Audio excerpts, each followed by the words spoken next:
Good evening and welcome to Poland Daily. I'm Nicholas Richardson and this is the news. Storm Ciara is sweeping across Western Europe, wreaking havoc in its wake, including in Poland. It is accompanied by very strong winds and heavy rainfall. The bad weather has resulted in thousands of houses being without power, blocked roads and flooding. Since yesterday, state firemen have had to intervene over 3,400 times. The strongest winds yesterday were noted in the north as well as in Lower Silesia. Today the weather is very dynamic and we're receiving more and more calls for interventions, especially in the Carpathian Mountains and in Silesia. Due to avalanches and strong winds in the mountains, 2 people lost their lives and 6 were injured. The most tragic accident occurred in Bukowina Tatrzańska, where a fragment of the roof of a ski rental shop was taken by the wind and hit 2 people, killing them on site and injuring 2 others. 80 years ago, the first deportation of Poles from eastern Poland took place. This brutal operation of the Soviet NKVD was the beginning of the great ethnic cleansing, which aimed at uprooting any trace of Polishness from the territories occupied by the USSR in 1939. The largest group of people deported deep into Russia in the winter of 1940 were military settlers and forest service workers and their families, whom the Soviets considered a politically hostile element. According to historians, the first deportation carried out by the NKVD was the heaviest in terms of mortality. It is estimated that umpteen thousand people, including thousands of children, died. They were the salt of the earth for a land devoid of the taste of love and compassion, and the light of the world shrouded in the darkness of human contempt. Thanks to this attitude, good words and merciful deeds, many Siberians not only survived the time of hard labor, but also did not doubt God and man. After a mass for the deportees from 1940 celebrated in the Cathedral of the Polish Army, a memorial appeal was held at the monument to the fallen and murdered in the East. The nightmare of those days comes back to us. We were children then. The oldest of us remembers and will never forget the pain of that February night when the first mass deportation of Poles to Siberia took place. I was one of them. These are our heroes. These are people who have never renounced Poland, who are faced with such great bestiality of which was guilty this great communist regime that led to the deaths of tens of millions of people. We are grateful for the fact that they returned to Poland, but also to those who remain outside Poland. Remember and give testimony. They are older people, but their families, their children and their grandchildren also give testimony. We remember because memory is true. According to historians, in the years 1940-1941, the 4 waves of deportation of the Polish population from the territories occupied by the USSR in 1939 involved about 1 million Poles. Tens of thousands of them have never returned to their homes. This year's Oscars ceremony was different. The Korean film Parasite won in 4 categories, including Best Picture. This is the first time a non-English language film has won Best Picture. Polish hopes of success were, however, dashed when Parasite also won the Best International Film, beating, among others, the Polish production by Jan Komasa, Corpus Christi. The award for Best Actor went to Joaquin Phoenix for his role in The Joker by Todd Phillips. The actor, who is a climate activist, stressed the importance of protecting nature in his acceptance speech. We champion different causes, but for me, I see commonality. I think whether we're talking about gender inequality or racism or queer rights or indigenous rights or animal rights, we're talking about the fight against injustice. Brad Pitt received the award for Best Supporting Actor for his role in Once Upon a Time in Hollywood by Quentin Tarantino. Pitt thanked the director as well as his children and Leonardo DiCaprio. This really is about Quentin Jerome Tarantino. You are original, you are one of a kind. The film industry would be a much drier place without you. And I love the ethos you gave Cliff Booth. Look for the best in people. Expect the worst, but look for the best.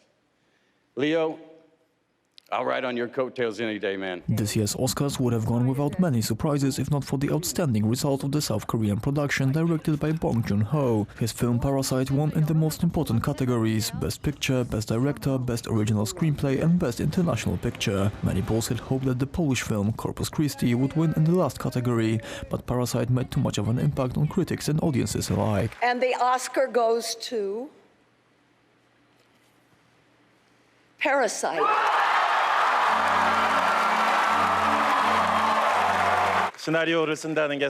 Writing a script is always a very lonely process. We're not writing to represent our countries, and yet it is the first Oscar for South Korea, so I am very thankful. I'm also thankful to my wife for always being my inspiration, also to all the actors who are here with me for making this film possible. The 92nd Academy Awards Gala was this year exceptionally devoid of any slip-ups or scandals. The audience gathered in Hollywood was only positively surprised with the legendary rapper Eminem performing Lose Yourself, 18 years after he received an Oscar for his song in the film 8th Mile. This opportunity comes once in a lifetime. You better. The unprecedented share of the vote gained by Sinn Féin in Ireland's general election has dominated newspaper headlines and the thoughts of Irish citizens alike. Although counting was still in progress after Saturday's vote, the centre-left party, which is rooted in the Irish Republican movement, is expected to hold more seats than any other party in the 160-seat lower house of Parliament. Please God, yeah. If not, they'll go into opposition and their day will come. I think it's a bit of a backlash against, people are really struggling to get housing and to, paying really high rents. Personally, I'm not sure it's the solution, but, my view would be that that's why it's come about. I don't know what to make of it, because I think the people just thought they were going to get a lot from them that they can't get from anybody else, which I don't know how they're going to do it. I'd like to say to Mary Lou, congratulations on successful, and may you to be the best woman this year. And all I have to say is, up Sinn Féin. Well, I hope it's slightly in the centre, maybe to the left. I hope Sinn Féin forms some sort of government. I voted for Sinn Féin because the policies, and we need a big change. Voters say they thought the success of Sinn Féin reflected the desire for political change in the country, with many struggling to find housing and afford rising house prices and rents. Sinn Féin says their first priority is the former government with fellow left-wing parties, but the Irish Nationalist Party will also talk to Fianna Fáil and Fine Gael. This result breaks the dominance of centre-right parties, who have handed power back and forth since Ireland gained independence from the United Kingdom in 1922. Leader Mary Lou McDonald has sought to distance the party from its historical links to the Irish Republican Army, focusing on housing, health and pensions rather than its policy of reunification with Northern Ireland. That's the news. Thank you for watching. Stay with us for the weather, business and more programmes. But from me, it's have a good night and a better tomorrow.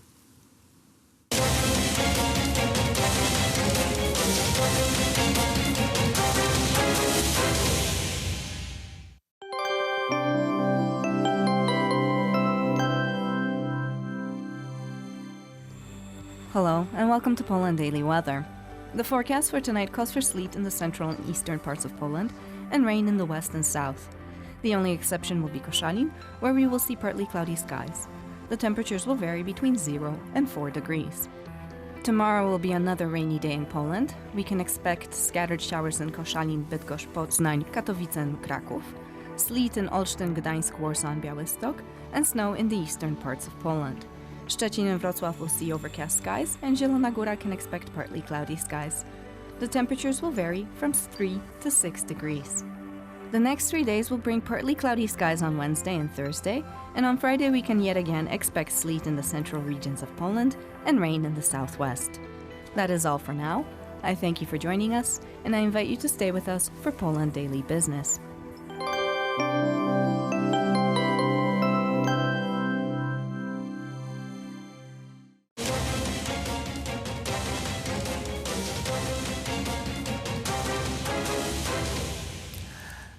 Poland Daily Business, ladies and gentlemen. Tonight we will talk about Dine Out Poland. That's a company that provides us with a new and unique opportunity of ordering tables in a restaurant. Marianna Kupś, marketing manager of this company. Welcome to the show.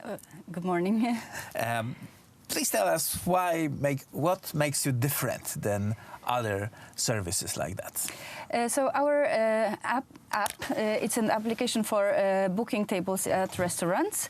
It is different because it makes booking tables very easy. It just takes a couple of clicks to book a table at a restaurant. You don't have to pick up your phone. You don't have to wait in line.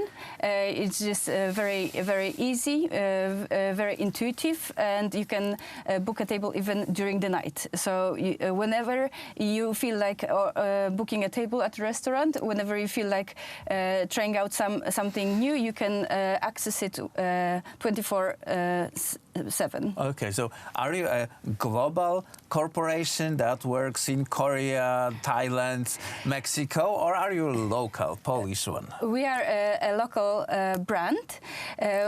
Our owner comes from Bulgaria, but he came to Poland. He fell in love in Warsaw. He decided he wants to build business here, so he's investing in our country and in our local market. And our company is very small, so we do our best to be competitive. We know our competitors are big corporations and with huge budget. We are very small, but very effective and very concentrated on delivering the best product for our Polish customers. Polish customers and those who came to our country, because this city, Warsaw, became a destination for international travelers. Yes, and this is what we offer for everybody who comes here. And we obviously provide our services for tourists. And it's a very good way for tourists also to get to know our country and Warsaw specifically, because we provide them with a lot of information about our local restaurants. So it's very easy. It's using geo-targeting technology. So wherever you are, you can just open our application and see right away that in your area there are several nice restaurants that you can book a table in. Do you have also some incentives like price slashed for pierogi today? Yes, this is exactly what we provide as well. So the biggest benefit for our users is actually that we connect several different restaurants. At the moment, it's over 50 restaurants in Warsaw, and we are developing very fast. We're getting more and more restaurants on board. So one of the biggest advantages is that when you go to different restaurants, you can get points. You can collect points. With the points, you can exchange them for gift cards and use that in a different restaurant. So for the user who frequently goes to restaurants, it's a must-have product because that way they can have an advantage whenever they go to a separate restaurant. Yeah. With products like that, the biggest issue is to make it known to the potential customer. How do you try to spread the news? So this is exactly my job, to inform everybody here in Warsaw who lives here and who comes here to visit or for work purposes, to hear about our app. And for that purpose, obviously, we are running a lot of marketing campaigns, but we are also working with very interesting people who are both connected to the lifestyle area of media and obviously culinary. So we work with a lot of very experienced and amazing people who help us to spread the word about our amazing app. So fingers crossed, hopefully you will develop your application. This will become nationwide and global and European way. The sky is the limit in this business, actually. The sky is the limit, obviously, because the more restaurants there are, the bigger we are. And the more people want to eat out in restaurants, the best for our development it is as well. Looks like no-brainer, but yes. Anyway, thank you very much. Marianna Kupś, Marketing Manager of Dine Out Poland, ladies and gentlemen, was our guest tonight. And that's it for tonight's Poland Daily Business.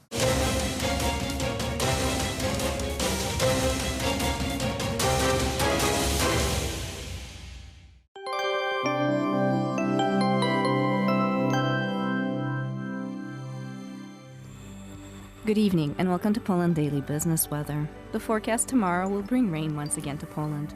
We can expect sleet in the northeast and central parts of the country, snow in Lublin and Rzeszów, cloudy skies in Szczecin and Wrocław, partly cloudy skies in Zielona Góra, and rain throughout the rest of the country. The temperatures will vary from 3 to 6 degrees. In Europe, we can expect sleet in Warsaw and Dublin, snow in Minsk, rain in Budapest, Sofia and Bern. The rest of the continent will see partly cloudy skies and cloudy skies. The warmest spot on the map will be Athens at 18 degrees, while the coldest will be Moscow at 2 degrees. That is all for now. I thank you for joining us, and I invite you to stay with us for further Poland Daily programs.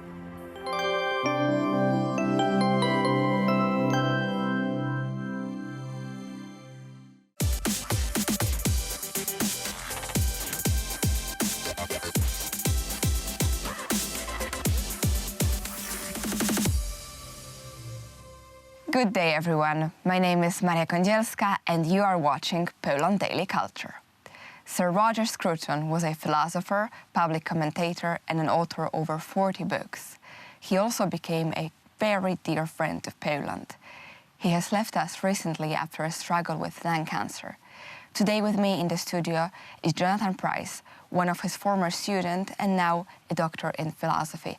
Jonathan, thank you for being with us. Thank you. But before we start with the interview, let's hear what Sir Roger has to say. Poland has been many times invaded, thrice partitioned, and continuously oppressed. Yet it has never accepted the right of foreigners to dictate its law, to suppress its religion, or to control its borders. It is a nation conscious of its identity, which has lived on as an idea, a memory, and a yearning through recent times, regardless of what the Nazis and the communists did to extinguish it. I would like to move in time and to look at the moment when Roger Scruton became actually conservative and what role Poland has in it, because he didn't come originally from conservative family. His father was supporting the Labour Party, but I would say in a reaction to what he's seen in reality, especially in Poland and Czech Republic, he became one. How did it look like? Well, I think, yeah, people find it surprising in the sense that if you think of conservatism as purely political disposition, in Roger's case, it was actually a transformation that occurred when he was a relatively young boy, I think at the age of 12 or 13, when he came across, partly by accident, over a collection of poems by Rainer Maria Rilke, who, and Roger was brought up in a very ordinary household, working class, a lower middle class household in the north of England and then in the south. And we'll never know what processes went on in his brain when he first came across higher culture, higher literature. He as a young boy at school, he devoured literature, Rilke, but also he was fascinated by Kafka, Kierkegaard. He discovered music.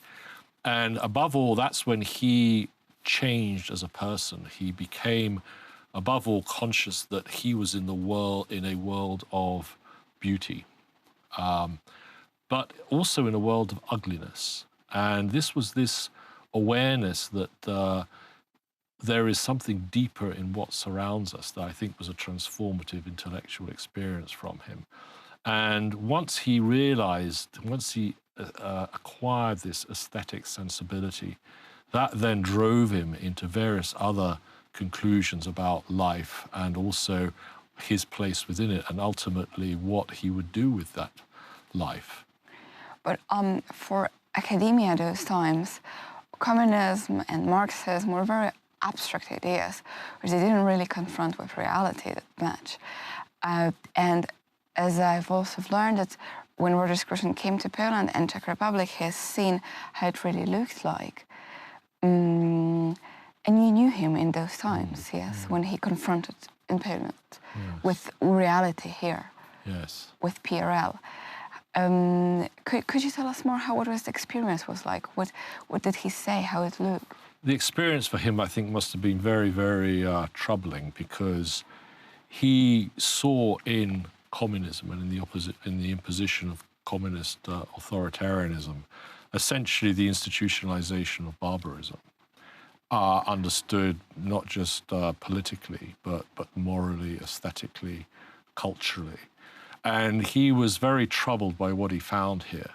But at the same time, paradoxically, he was very impressed that the very things that communism had sought to extinguish, namely communities, faith, families, the conception of nation, Polish statehood, of course, all these had actually remained within the fabric of the nation that he came across, and these values remained very, very strong amongst ordinary people. So he gave him also great hope when he came here, and that was what primarily he sought to do here. Was on the one hand give hope.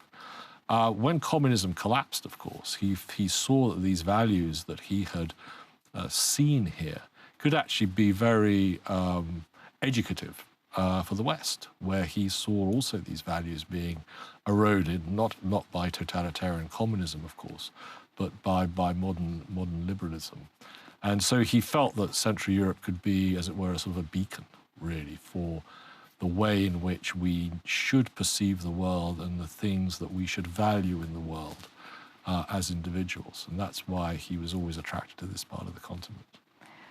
And for the very end, is there any memory with Roger Scruton you would like to share with us? Well, the memories of Roger are always the most personal, because I think this is what is not understood enough, is what a modest and humble person he was. He had a great sense of humility towards the world. He was someone, despite his incredible influence and respect that he had in the world, he really was not impressed at all by wealth, by status. He cherished the recognition he was given, of course, but he was not a celebrity intellectual. And he had no real great love of money or status. And he lived in a sense, a very ordinary life in his house in the countryside, where he was surrounded by the only things that he really loved, which were in no particular order, his family, his books, and his horses. And we will never know which ones were the most dearest. And I think that is the most cherished memory I have of Roger, because it was through him and that friendship that those who were lucky enough to have that friendship recognized that there was a way to live which was incredibly fulfilling and brought great joy to others, but which was very far removed from what most people would think of a successful life in terms of status, money, power. And he proved that there is a different way of living, which is a better way of living. And I think that is a great comfort, actually, for a lot of people. Just to finish, I would like to say that Roger Scruton was not only a historian of philosophy, but he was a philosopher in a full sense, which we lack in those times so badly. That's why we're all so fond of his books. And I guess we strongly recommend to read them, because they're really amazing, and most of them were translated in Polish. Thank you for watching Poland Daily Culture.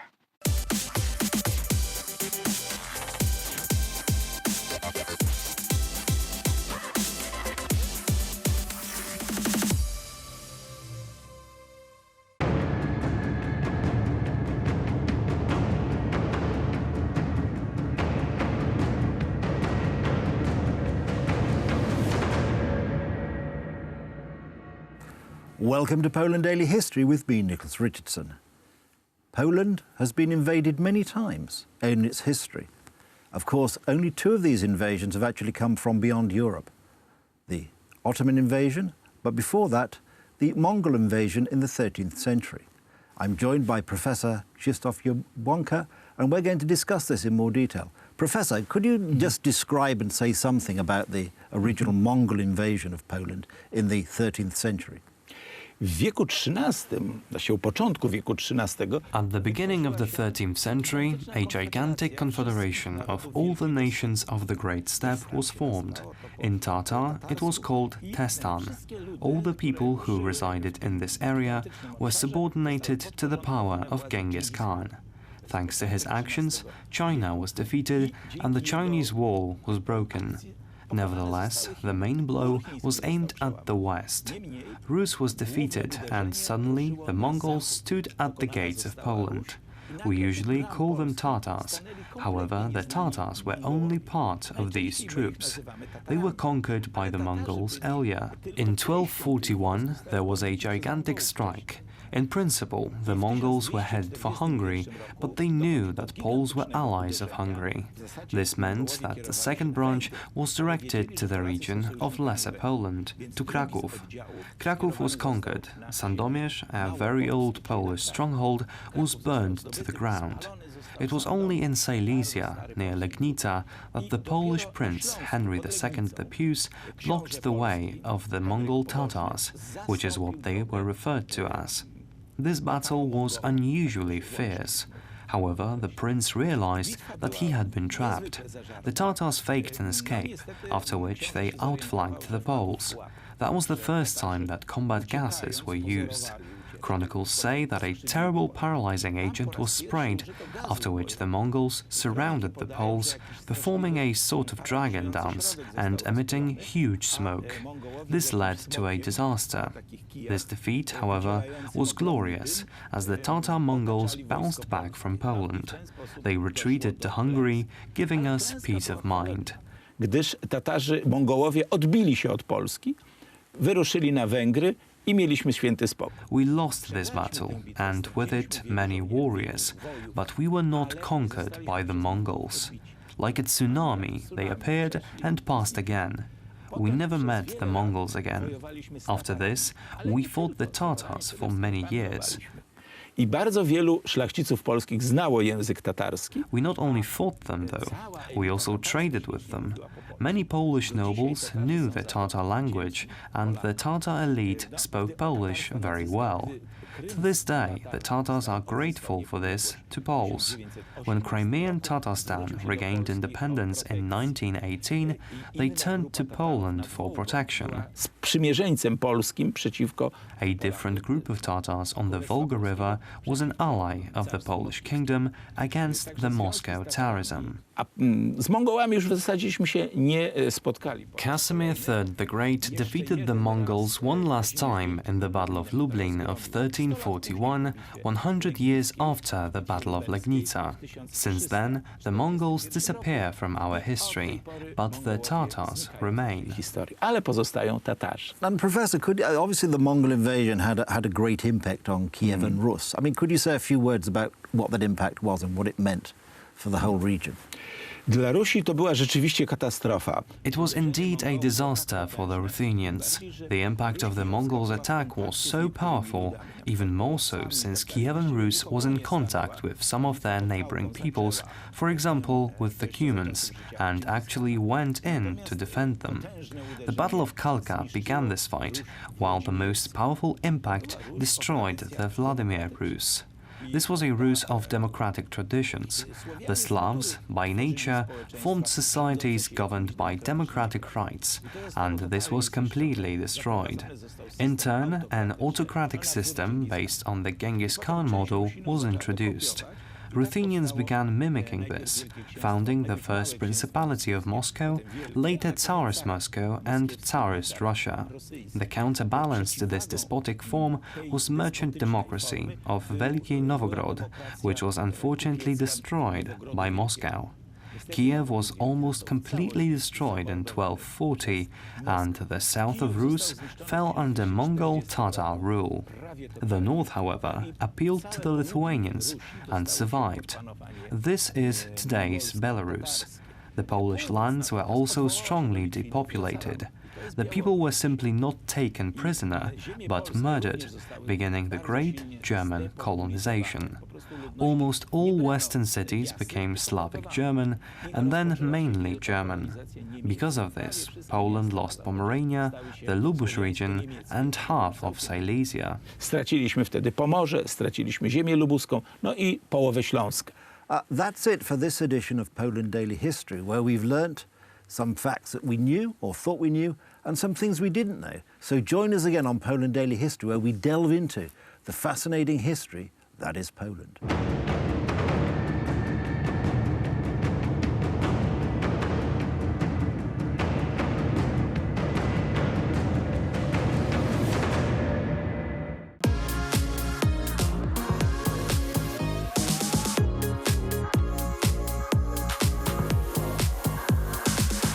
Hello, everybody, and welcome back to another exciting, scintillating, epoch-defining edition of Poland Daily Travel. In the studio are my guests, cousin Nikki, no relation, Richardson. Figure that one out, folks. The inimitable Guy Pinsett and Craig Pasadena Smith. Amazing fella, amazing fella.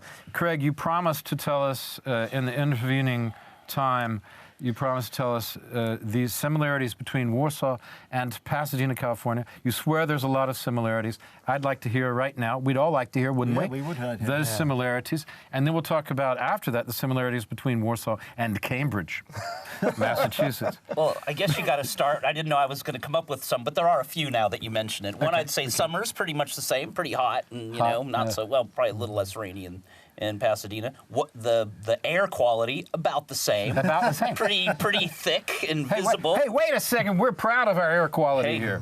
Trying to be number one all the time, I know. Lack of air quality. Yeah, so Pasadena, pretty, you know, not as bad as it used to be, but pretty, you know, trying to keep up with Poland or with Warsaw in air quality, and maybe not as bad as Katowice or sorry, Krakow. Katowice's fine now. When I first came to Poland, Katowice had pretty rough air quality, but I'd say now a little bit better. And so that's another thing. There's a good Polish restaurant in Pasadena, and there's quite a few good ones here. So I guess that's another, you know, it is a good Polish restaurant. Do you go there? Because your mom lives in Pasadena, I've been there. Right? I've been there. Yeah, she does. Did you take her there?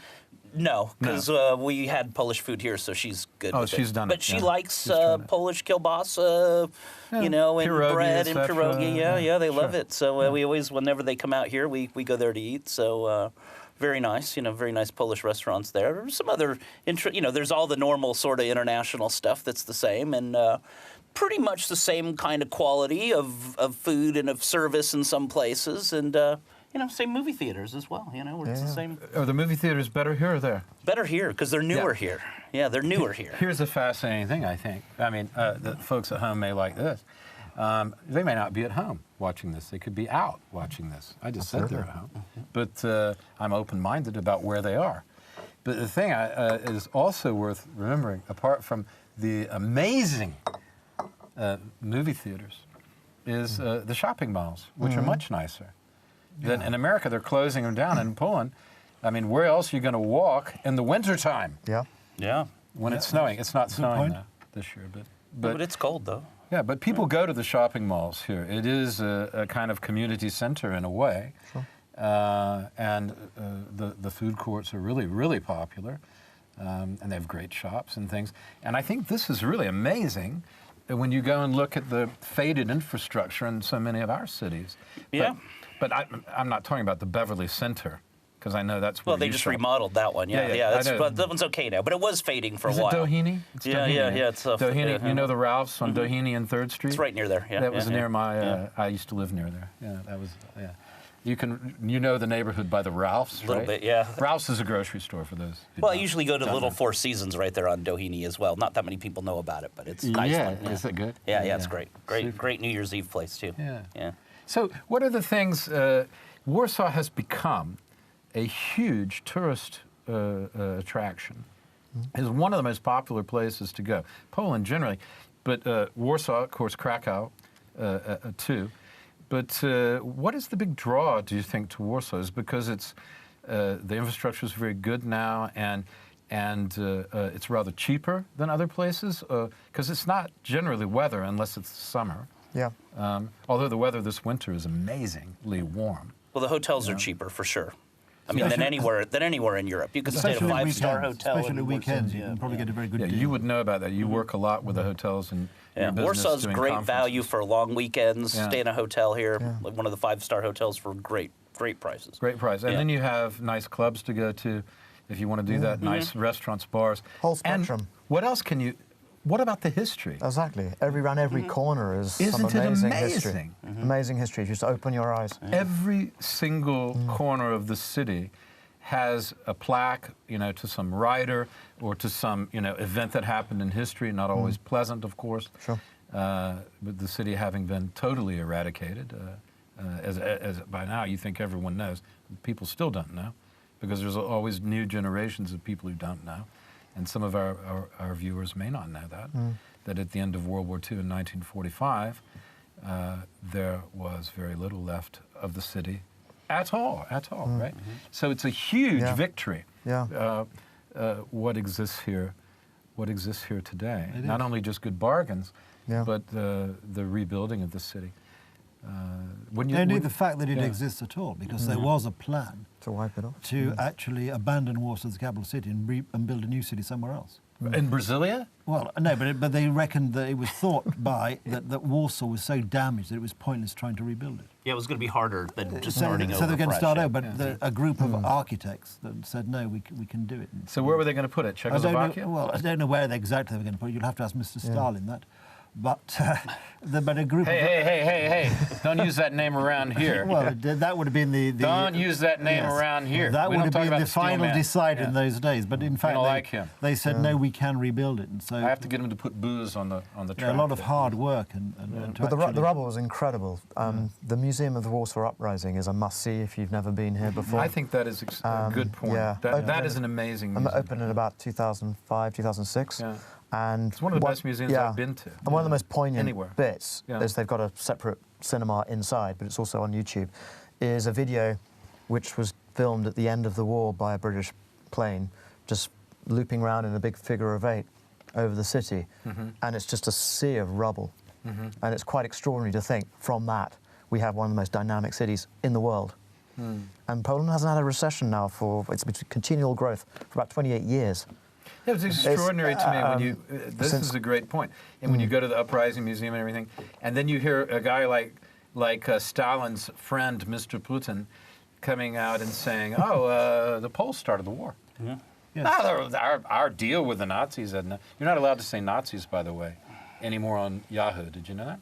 If you're replying in comments. Why not? If you write Nazi, because I wrote German Nazis. It was on this very subject.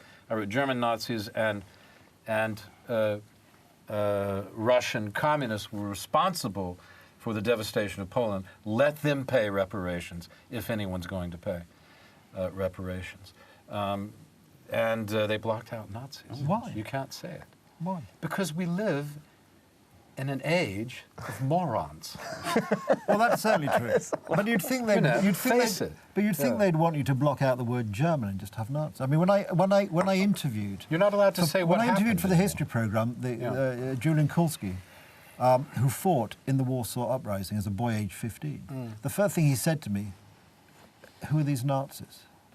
Because we were fighting Germans, because now there's a sort of attempt to distinguish. Well, that's why I said German Nazis, just to get it both, and Russian communists, because not all Germans were Nazis, as we know from the bomb plot and other things. Although there were a lot more who didn't own up to it, and also not all Russians were communists, which we know from Arthur Koestler and other people who were living outside of Russia. At any rate, Ayn Rand, not a communist. Last time I checked. At any rate, that was not in favor of Ayn Rand, but she's an interesting woman. Stay tuned for more. We're going to come back with one more episode, because I think it deserves that, with my guests, Nicholas Richardson, Guy Pinsent, and Craig Smith, who beautifully put together the similarities between Pasadena and Warsaw. One other note on I was moved. One other note on rubble that you may not know is all of this rubble that was around Warsaw. They piled it and built the ski slope where the Park Szczęsławicki is, where I live, and it's now a giant ski slope. So they've used the rubble to make a mountain. That's right, and you can do a little skiing there. Yeah. They have fake snow, don't they? They have real snow when it snows. When yeah, it but snows, they but have a fake. They have but the it machine. hasn't Yeah, this year, that's right. They got the Yeah. machine there making it. But anyway, if you want to That's see a some great rubble, point. Hey, there's you a can place. ski in Warsaw. That's the point. Yeah, true. And on a hill made from the rubble of World War II. Of World War II. What a great point to stop. Okay, stay with us for the next episode. See you soon.